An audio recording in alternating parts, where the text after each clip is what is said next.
ஓம் ஸ்ரீ ஷீரடி வினை தீர்க்கும் குபேர சாய்பாபா கோவில் யூடியூப் சேனல். எல்லாருக்கும் என்னோடய வாழ்த்துக்கள், மனமார்ந்த நன்றி. எல்லோரும் நல்லா இருக்குன்னு இறைவனிட்ட பிரார்த்திக்கிறேன். வாங்க யூடியூப்பில் போகலாம். பாபாவோட யூடியூப் பார்க்குற குழந்தைங்களுக்கு அனைவருக்கும் என்னுடைய வாழ்த்துக்கள், நன்றி. இந்த யூடியூப் ஸ்கிப் பண்ணாமல் பாருங்கள். சப்ஸ்கிரைப் பண்ணுறவங்க, லைக் பண்ணுறவங்க, கமெண்ட் பண்ணுறவங்க எல்லாருக்கும் என்னோடய வாழ்த்துக்கள். சரிங்களா?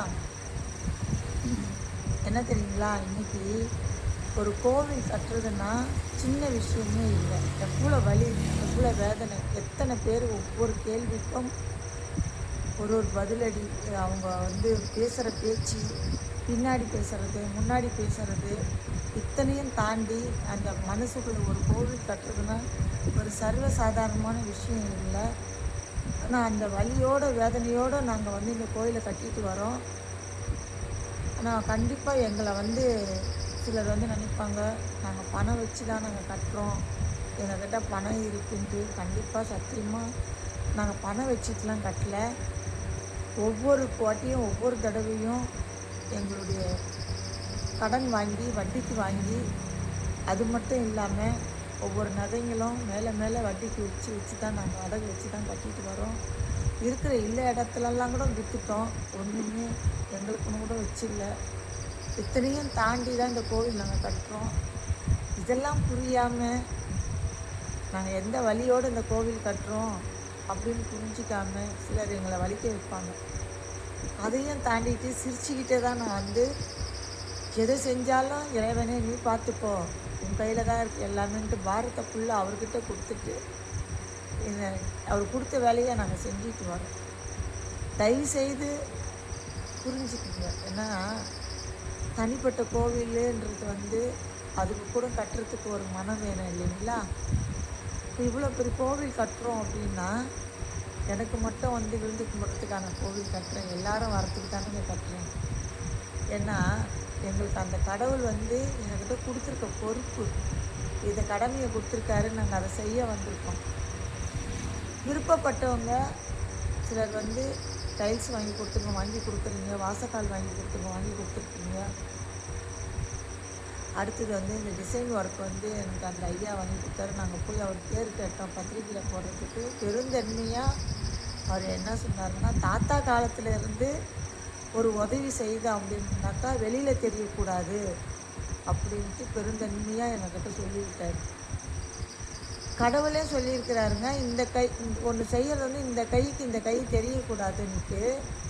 ஆனால் நம்ம ஒரு சின்னதாக ஒரு ஹெல்ப் பண்ணிட்டோம்னா தமிழ்நாடு ஃபுல்லாக தெரிஞ்சு போயிடுது இல்லைங்களா? அதுதாங்க உண்மையாக ஒருத்தருக்கு செய்யணும்னு நினைக்கிறவங்க கேட்டு செய்யவே மாட்டாங்க. உங்களுக்கு என்ன வேணும்னு கேட்கறவே மாட்டாங்க. கடவுளுக்கு என்ன வேணுமோ அவங்க தேர்ந்தெடுத்து இது அவங்க பாட்டில் செஞ்சுட்டு அவங்க பாட்டில் பெருந்தன்மையோடு கலந்து போவாங்க. மறுபடியும் வருவாங்க, அவங்களுக்கு என்ன தேவையோ அதை செய்வாங்க. இதுதாங்க பெருந்தன்மை. கேட்டு கேட்டு உங்களுக்கு என்ன வேணும்னு கேட்டால் கடவுளுக்கு என்ன வேணும்னு எனக்கு என்ன தெரியும்? கடவுளுக்கு என்ன வேணும்னு கேட்கறதுக்கு நான் கடவுள் இல்லை. கடவுளுக்கு செய்கிறவங்க இதை செய்ய போகிறோம் அப்படின்னா உங்களுக்கு மன சந்தோஷமாக, மன திருப்தியாக, மனசு ஹாப்பியாக கடவுளுக்கு செய்யுங்க. அதை யாருமே தடுக்க போகிறது கிடையாது. என்கிட்ட கேட்டிங்கன்னா உங்களுக்கு என்ன வேணும்னு கேட்டால் எனக்கு என்ன சொல்ல தெரியல, என்ன வேணும்ன்ட்டு.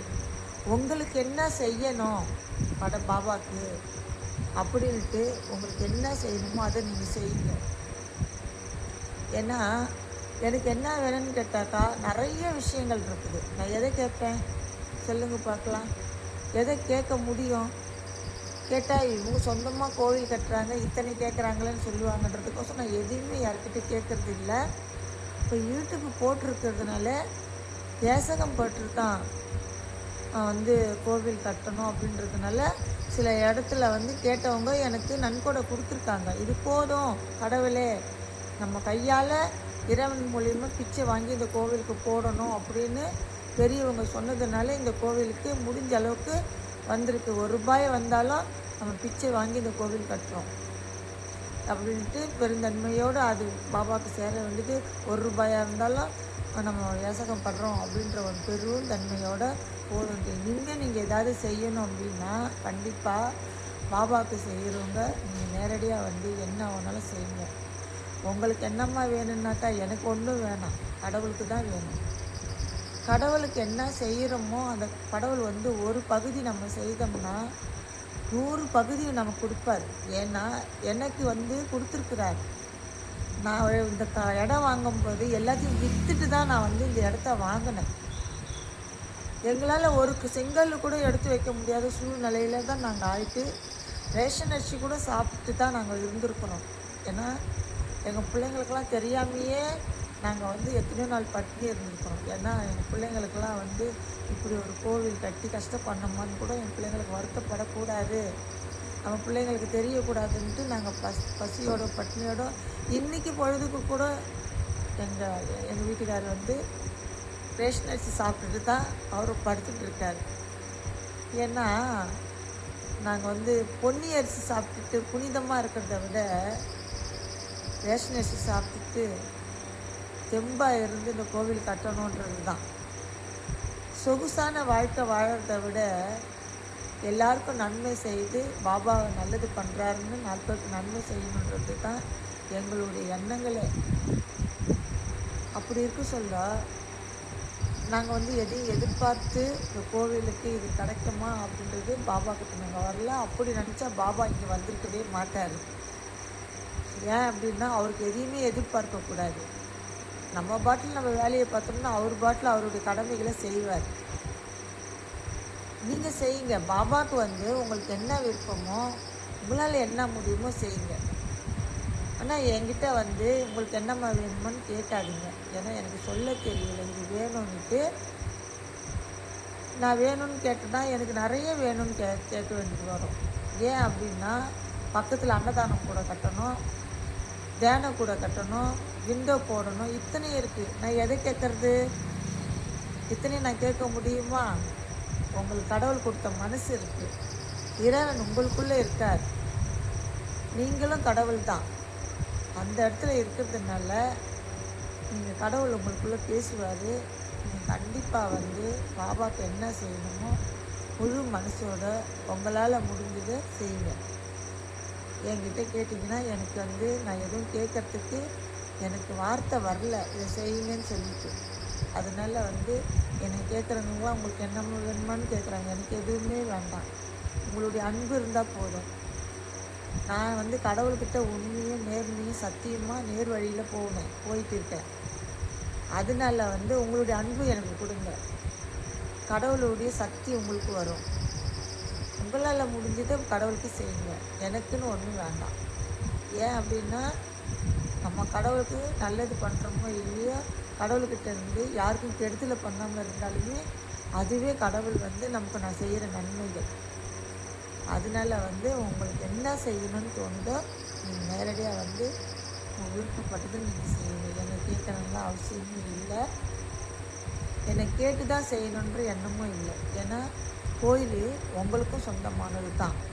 நீங்களும் வந்து பாபாவுக்கு செய்கிறதுக்கு உரிமை இருக்குது. எல்லாருக்குள்ளேயும் இறைவன் இருக்கான், எல்லாருக்குள்ளேயும் இறைவன் படித்த ஆன்மா தான் நமக்குள்ளே இருக்குது. அதனால தைரியமாக வந்து பாபாவுக்கு என்ன வேணுமோ நீங்கள் செய்கிறதுக்கு கண்டிப்பாக உங்களுக்கு உரிமை இருக்குது. என்னுடைய அன்பான குழந்தைங்களுக்கு எல்லாருக்கும் என்னுடைய அன்பான அன்பு பாசத்தையும் உங்கள்கிட்ட நான் வந்து பகிர்ந்துக்கிறேன். கண்டிப்பாக பாபா கோவில் உங்கள் கோவிலாக எடுத்து நீங்கள் எல்லாரும் வந்து இந்த கும்பாபிஷேகத்துக்கு நம்ம எல்லாரும் சேர்ந்து கும்பாபிஷேகம் சந்தோஷமாக நடத்துவோம். கொஞ்சம் வந்து தடுமாட்டம் வந்துச்சு, கும்பாபிஷேகம் எல்லாருமா சேர்ந்து நடத்துவோம், சரிங்களா? அதனால் வந்து யூடியூப் ஷிஃப்ட் பண்ண பாருங்கள். பார்க்குறவங்க எல்லாருக்குமே பிடிச்சிருந்தா கமெண்ட் பண்ணுங்கள், லைக் பண்ணுங்கள், சப்ஸ்கிரைப் பண்ணுங்கள். எல்லாருக்கும் என்னுடைய வாழ்த்துக்கள். நன்றி.